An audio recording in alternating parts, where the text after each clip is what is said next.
At least 20 policemen have failed the random drug test. PNP Crime Laboratory Chief Emmanuel Arana said that of the number, 5 are from Luzon, 6 from Visayas, and 9 from Mindanao. More of this report again from Aya Macalma. 20 officials and personnel of the Philippine National Police tested positive for illegal drugs use, most of whom are into methamphetamine hydrochloride, or more commonly known as shabu. 16 are set to undergo confirmatory tests after the initial results of their drug test turn out positive.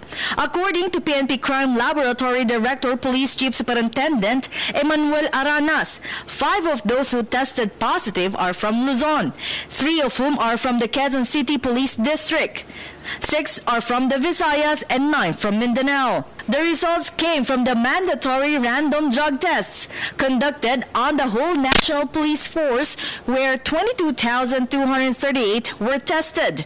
This includes PNP officials who underwent surprise drug tests last July 1 after the command conference headed by PNP Chief Ronald De La Rosa.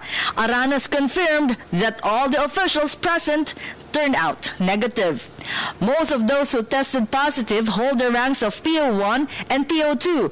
The highest ranking official is at the SPO4 level. Honestly, because of the reliability of our screening test kit, as of now, in my time, I have not encountered somebody who tested positive for screening na nang negative sa confirmatory. Wala pa. In my time, wala akong alam na nag-negative sa confirmatory. Administrative cases will be filed against the said officials and personnel who are now under the custody of their respective chiefs.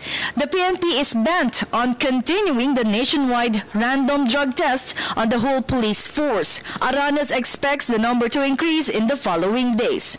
With the current figures given to us by the Crime Laboratory Group, it shows us that it's about 0.008% of the total number of personnel tested.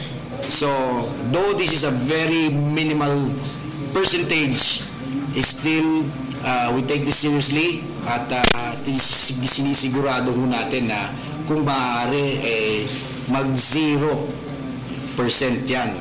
So, aminado tayo, kaya nga ho tayo nagkakandak ng internal cleansing. For PTV News, this is Waywaya Macalma. Ako po si Cathy San Gabriel. Subscribe na sa PTV YouTube channel. I-click lang po ang subscribe button.